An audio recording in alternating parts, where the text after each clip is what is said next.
while the whole world's attention is on what's happening in Iran, there is another war that has taken hundreds of thousands of lives. That's what we're going to talk about in this video. Like, comment, and subscribe. Sign up for my free newsletter and links to the guests in the description below. Hey, Vladimir, Professor Vladimir. Hi, Nice Harley. to meet you. Again, thank you. Again, that's right. Notice you're in different rooms now, okay? So it's Monday the 9th of March. We're recording this, and we recorded the other one Monday 9th of March, which was about Iran.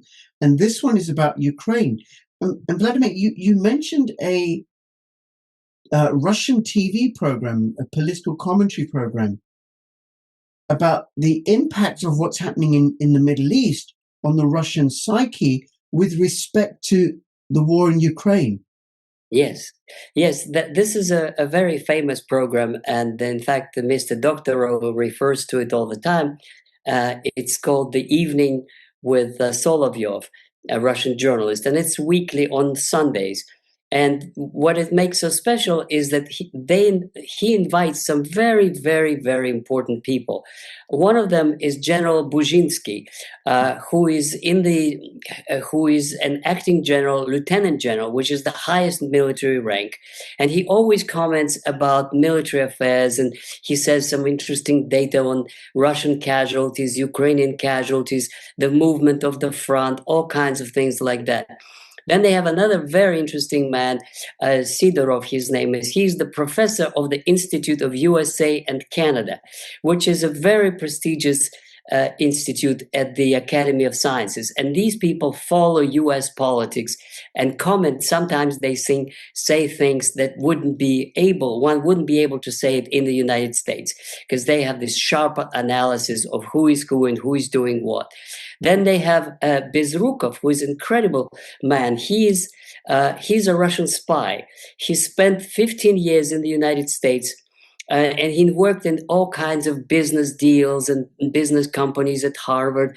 And he speaks English like an American, and he knows the United States, well, maybe better than I do, because he's been in circles that I've never been to. I've been in academic circles, but he's been in business circles at a very high rank.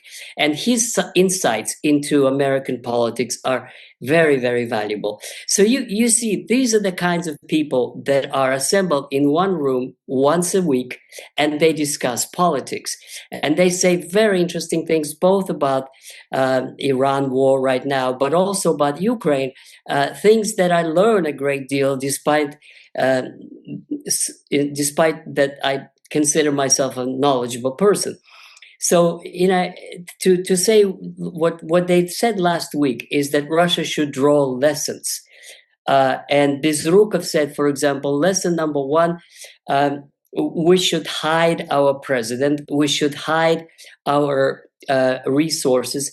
We live in an age that anything could be seen and anything could be shot, which means that we should put our oil storage underground. It couldn't be anymore sitting like that a cheap drone can blow it up with minimal expense. He even said that under Stalin, they used to have factories underground. He said we should do it again, because factories that could be seen from the air are vulnerable. And therefore, we should go back to critical facilities production, especially missiles and things, underground. And then he said that Putin was risking his life when he was, appearing in public places, and the CIA was watching him and even sent a drone to Valdai residents to kill him at the end of December. And finally, their major conclusion is no more negotiations with Americans and no more deals of any kind. This is over, finished. Unconditional surrender of Zelensky is now the official goal. Wow. I thought it was anyway, pretty much, that the Russians are saying, these are the terms, we're not compromising on these Russian-speaking regions, the denazification, no nuclear weaponry in Ukraine, and Ukraine can't join NATO. Yeah, but if Zelensky signed to these, he could have stayed in power. But now it doesn't matter whether he signs or he doesn't. Now the Russians are saying we cannot have this regime in Kiev. We want to change the regime. We want not just that they sign and continue to live as they are with, claims of being in the European Union and then demanding that they're allowed to have 800,000 army, all kinds of things. This is passé. They said, no, we can no longer admit to any of this. Unconditional surrender, which probably means that the Russian-speaking Ukraine would be annexed to Russia. The central Ukraine will have a friendly government to Russia, maybe like in Belarus. And Western Ukraine is nobody knows what to do with it. They don't want to let it go to NATO, but they don't want to allow them to be a part of Russia because they're hostile and they're inimical. And they're discussing various types of models as to what could be done in the what they call beyond the mountains, beyond the Carpathian Mountains, which used to be Austria-Hungary before World War I, and used to be part of Poland between the two world wars. So this is the hotbed of Bandera nationalist anti-Russian ideology. But it also is the area through which the pipeline goes. So in order to have connection to Hungary and to Slovakia, the Russians need to control it. And they need to have a government that is at the very minimum is not going to disturb or prevent this oil flowing to friendly countries. But that's what they're discussing now. With the Russian-speaking areas, it's clear it's from Kharkov to Odessa. With central Ukraine, it's more or less clear one form of association or another. But what to do with the Western Ukraine is not clear yet. Right. And this is the new official policy with regards to... No, you see, nobody says what official policy is. You see, this is Russia. They don't announce. But what is increasingly clear, even in the remarks of Lavrov and Putin, is that it's no longer just 4 provinces. It's going to be more provinces that will be a part of Russia. And they say it, but it's not in any official document. There's no official document that says this is it. The official document so far is only 4 provinces plus Crimea. But increasingly, the closer they come to actually occupying these 4 provinces, the more they're beginning to talk what is next. Right. Okay. Yeah. Thank you. Harley? Well, you also hear it from the spokesmen, Peskov and Zakharova. They're no longer gentle and polite. They're direct. They're also, by the way, not discussing what's going on in the negotiations because they're very distrustful of the way the West interprets it. Now, what the professor is talking about is a hardening of a position of what is a grouping that was willing to give Putin his way to pursue this. That's becoming a little less open. One sign of this, you may have seen this, Alexander Dugin put out a statement, I think it was over the weekend, where he said, we now should forget any negotiations. We can't trust what Trump is doing. And the idea of being risk averse is not going to give us anything. And this was interpreted as his way of saying, watch out in Kiev, because if this continues, what option does Russia have? And it also was interpreted as meaning that Odessa is now on the firing line. Yeah. And the reason Odessa wasn't was, in a sense, it's an important open area for Ukraine to engage in commerce. But if Ukraine is going to be so stubborn and so unwilling to reach an agreement, then there's no reason to hold back, especially since President Trump has proven that he's not going to put pressure on Zelensky to change the policy. And I think this is an important point. Trump came in saying, he can end this war in one day. Now, obviously, that's foolish, but he hasn't gotten an agreement yet from Zelensky, who's no longer even the official president. And there was just this case with Zelensky threatening Viktor Orban. Yeah. Basically threatening that Orban could be killed. He said, "We know where you live, and we know guys we can give your address to." Yes. Because Orban blocked the 90 billion euro loan. So Zelensky's intransigence is now being seen as not just a hindrance, but something that has to be taken into consideration if you're going to end this war. And I think people like Medvedev, Dugin, they're different types, and they represent different groupings. And Ryabkov is another one who's been talking much more sharply. I think that's not just for public show, but I think it is to define an alternative path to end this war quicker, rather than let it drag on for another 3 or 4 years. Exactly. Yeah. Just for your Rich, for your listeners, the quarrel between Zelensky and Hungary and Orban is that Zelensky stopped the Druzhba pipeline flow of oil to Hungary, even though European Union accepted that Hungary may buy oil from Russia. He just stopped it. In return, Hungary stopped supply of gasoline and electricity to Ukraine. And when the Russians are bombing the pipeline, wasn't it blown up or something, or damaged in some way? Yeah, it was damaged, and it's being repaired, but Zelensky basically doesn't want to. He just basically refuses to. But then Orban insisted that the European Union ask him that he should repair it if he wants to get any aid or any electricity from Europe. And they need this electricity from Europe because the Russians have destroyed their own electricity almost entirely. So, but he doesn't want to. And here's one other important detail for people to understand. Stalin gave a piece of Hungary to Ukraine.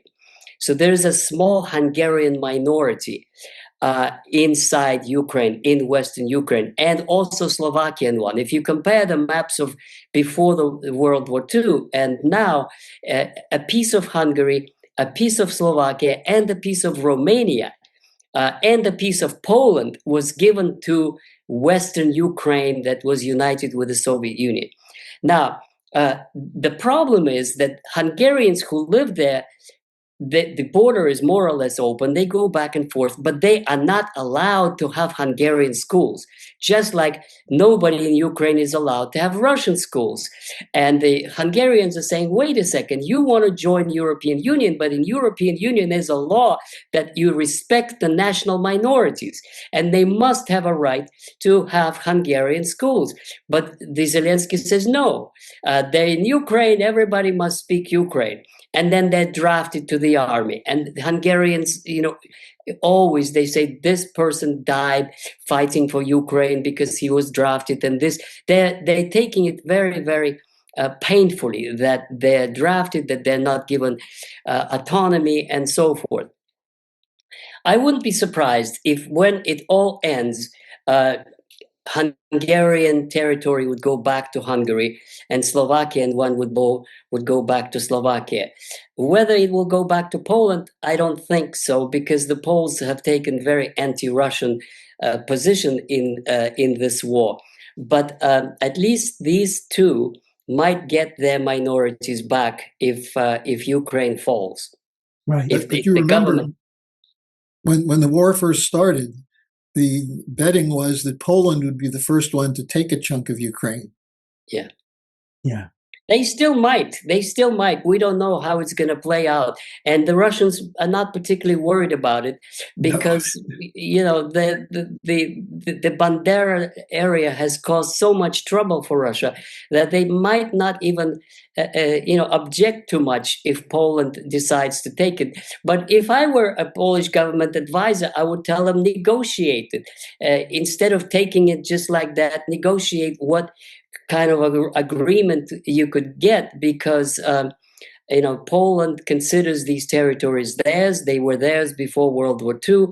And who knows, maybe the Russians will go along for some kind of a deal, in terms of transit of some pipeline or some other territorial arrangement. Some people, actually, I read it in Russian media, they say that one of the interesting ideas would be if Russia gave them a piece of Lvov in exchange for land corridor to Kaliningrad, which would be an interesting idea.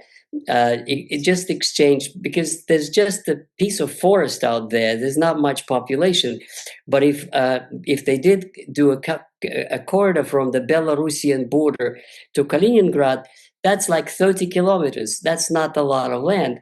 And NATO is very worried about Russians taking it by force, so that there is a land bridge to Kaliningrad. And then also Transnistria. I wonder. Yeah, Transnistria is another. Russia can connect to Transnistria, which I would love to visit, but it's very unlikely that's going to happen. Which is on the western side of Ukraine, a Russian. It's on the eastern side of Moldova, western side of Ukraine. It's between Moldova and Ukraine. Yes. Yes, and full of Russian peoples and some sort of peculiar status that it has. Okay. Yeah. And then what about the European Union? There's no way. European Union and the UK, they've got no money, and now they're going to have no energy. How on earth are they going to? Harley, you're in Germany, right? So you are magically going to make armaments out of paper mache using solar power and wind power. Well, I have to tell you that Ursula von der Leyen and Kaja Kallas are not very popular in Germany right now. No. And how could that be? Well, they were the ones who initially insisted on putting together close to a €1 trillion package that would be basically taxes and printing money. And Merz went along with it. Merz was pretty much pulled into it. And the problem, I think the professor was mentioning this earlier, that in Germany, the industry has been badly damaged by the sanction policy against Russia, so it has no oil and gas. The idea of replacing it with American liquefied natural gas is a non-starter. The reserves are very low in Germany. We had a cold winter. In spite of so-called global warming, we had a very cold winter here. And so what's happened is the price has gone up to the point that the automobile sector made two big mistakes. One was they tried to go to electric cars, and it's not popular. In Germany, that's a non-starter.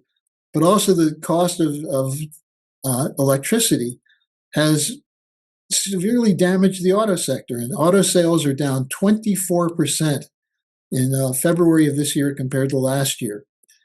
And large vehicles for construction and so on, down 30-something%. They're closing some auto plants. There are massive layoffs. Germany has been the driver of the European economy. But if you listen to Kaja Kallas or listen to Ursula von der Leyen, they're talking about how the spirit of unity in Brussels is necessary to save Ukraine and to save Europe from a Russian invasion. Now, to me, I was in the European Parliament on a visit not too long ago, and I was asking people, are you afraid of a Russian invasion? And they all started laughing, including people who were part of the hardline groupings. They said, look, Russia's not going to invade, so why do you put up with this? Well, the answer is that the parliamentary system of which the European Union and European Council is not a constitutional federal system like the United States. And so you have power invested totally in the hands of non-elected bureaucrats who are responsive to the corporate cartels that finance the EU. And that's the most important of those is the City of London banks. Even though Britain is out of the European Union, they got a deal so that the banks of London will continue to handle the contracts and the placements of credit, including derivatives trafficking. So the EU has no sovereignty at all. And so when Kallas and von der Leyen talk about the great harmony in Europe, it's laughable. But the problem is people are hurt by it. They're poor people who have no access to hospitals, healthcare. The housing situation is terrible. Here in Berlin, you have large numbers of people in the cheapest apartments. They're not building more. And at the same time, they're talking bravely about the British and the French providing nuclear weapons to Ukraine. And this, I'd actually like to hear what you think about that, Professor, because the Russian intelligence was the one that reported on this. And this sent some real shockwaves through people in Germany. Yeah, well, it was a big deal when the Zakharova and Lavrov, they all commented on it, and Putin had to comment on it. And the answer was very, very tough. That first of all, they would not allow it to happen, but even if it did happen, then the answer would go, this is official, that's not just my speculation. The answer would go straight to Paris and to London. If they are the ones who supplied nuclear material to Ukraine, the answer would be not just hitting Ukraine, but those countries that provided it. I think it's all bravado. I think it's Macron's trying to be relevant, and it's so pathetic the way he's acting. He's just trying to be relevant. He's going to send his one aircraft carrier to help Americans fight Iran. I mean, it sounds so ridiculous. I live in France. Right now I'm in Italy, and I listen to French news every day. They have no money. That's it. They don't know where to get 14, 15 billion per year for the coming budget, and they still haven't. The last time I checked, they haven't adopted it.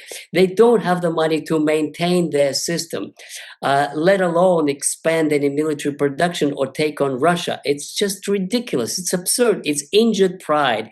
They just dream of the days when they were, a great power. The same thing for Britain. Maybe they have good banks and big banks and a lot of money, but the British industry, the British society, well, Rich, better than I do, is collapsing.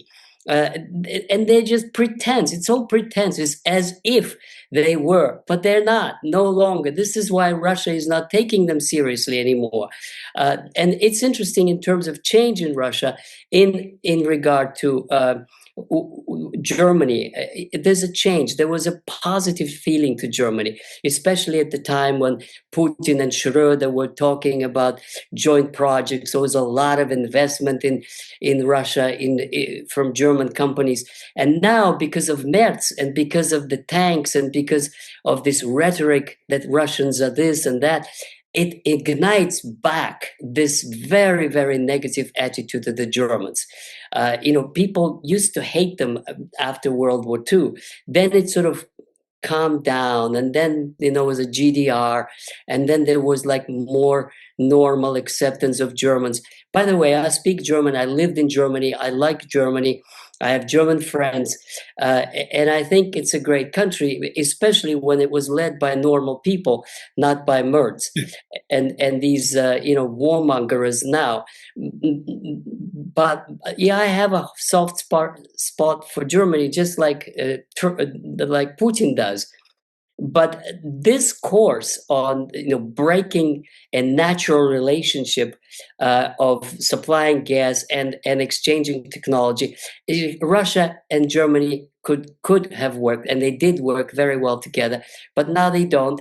And I think the reason for it is that the Germans won World War I, and they had Ukraine. They controlled Ukraine. And in World War II, they conquered it again. And Mannerheim, he has the star of controlling Ukraine because he's the victor in Kharkov. And when the opportunity presented itself, the Soviet Union fell apart, and the Germans in the 90s were so proud. the decisions about Kiev are made in Berlin. There was a period when they felt quite proud that they're again, in control of Ukraine. And all of a sudden, Putin changes this whole thing once again. And I think that this envy that the Russians made it and they didn't, and that they have to live with their defeat, and they have to live with the, being a scourge of Europe for some time.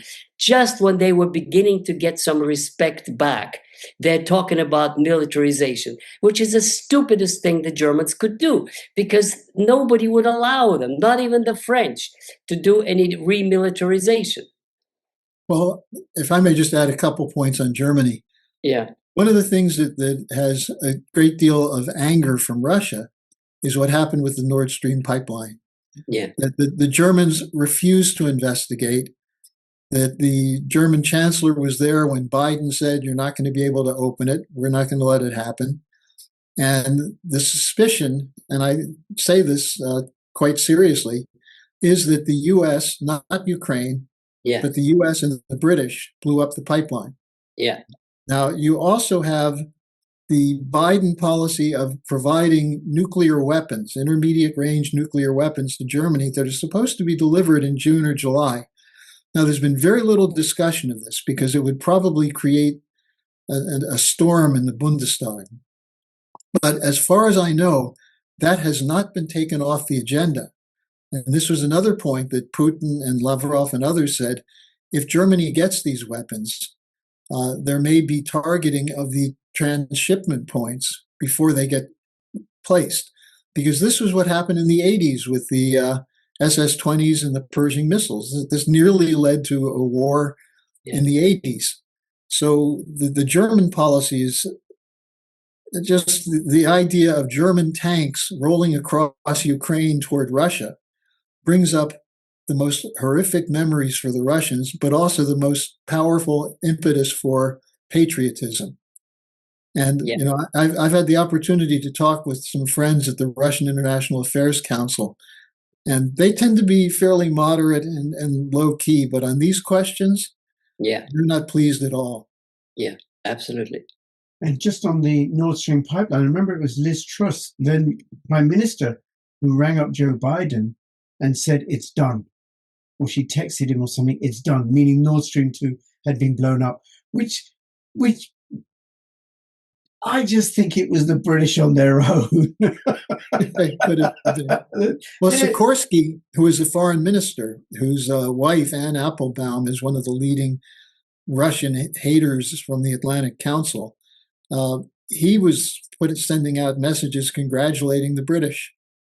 Yes, I remember that as well. Now, there was a document published by, I think, the Council for Foreign Relations about called controlled disintegration of the economy. The idea being that what the elites needed to do was to slowly deindustrialize. And one of the, I suppose, outcomes of the war in Iran and the war in Ukraine is, and then the Britain, which could be self-sufficient in energy because it has coal, gas, and North Sea oil, shutting it all down so we don't have that anymore. We don't have a refinery on the British Isles anymore for refining oil. Then it is a controlled disintegration of the economy because people are getting poorer and poorer. Germany as an industrial powerhouse is on the wane. It's just not possible without access to cheap energy. And Qatar, which was supplying a lot of the energy, a lot of the gas that Europe uses, said, look, we can't do this right now, declaring force majeure. And then they're going to probably go and sell to the Asian market because that's booming. And then I suspect in a few months' time, what's likely is you're going to have another wave of migration from the Middle East, from people fleeing war. So then you'll have more Muslims rolling in, a shrinking resource base, and more, a greater proportion of people in poverty, struggling over the same resources. It's not a very bright future for Europe. No, but that's the future that the European leadership has created. It was von der Leyen, it was Callas, and those people like this who said that Europe should stop buying Russian gas in 2027. Now the Russians are laughing about it and say, okay, welcome, don't do it. Where else are you going to get it? The only other place it doesn't exist. The United States does not have, it cannot supply all the needs of Europe alone. It used to be Qatar, but Qatar is out of the picture for the foreseeable future, at least 6 months, maybe longer. And the latest announcement of Putin on that score was that Russia will supply oil and gas to friendly countries. Yeah. It will not supply to non. In other words, he said, we will supply Slovakia, we will supply Hungary, but certainly not Estonia and not Germany or any of those countries that took sanctions against us. If I were Putin's advisor, I'd tell him, no, let them first return 350 billion and apologize with interest. And then when you pay cash, we may consider selling you gas. Double the market rates. Harley, Sounds like you should be on the negotiating team. well, Vladimir, you should definitely be on that Russian TV show, and you should definitely be back on my channel soon. And Harley, you of course definitely should be back on my channel soon. Everybody, thank you so much for watching, and Harley and Vladimir, thank you so much for this fabulous conversation. And I really, really appreciate how both of you didn't start fighting, throwing things at each other, screaming, shouting. You managed to contain yourselves both. This is really hard. It was. That's right. Oh, and by the way, Britain is still supporting the conflict in Ukraine versus lobbying for peace. So if you're a British taxpayer and you want to protest against war, go to notaxforwar.com or upinarms.uk, and you can find out how you can use trust law to legally, lawfully protest against the policies of this government, even if you're not bothered about the war, but you're bothered about digital IDs or net zero or the trans agenda, or you just don't like Starmer, or you just want more money in your pocket. Notaxforwar.com and upinarms.uk. Thank you so much, everybody. This is Rich, Harley, and Vladimir signing out. All the best. Bye-bye.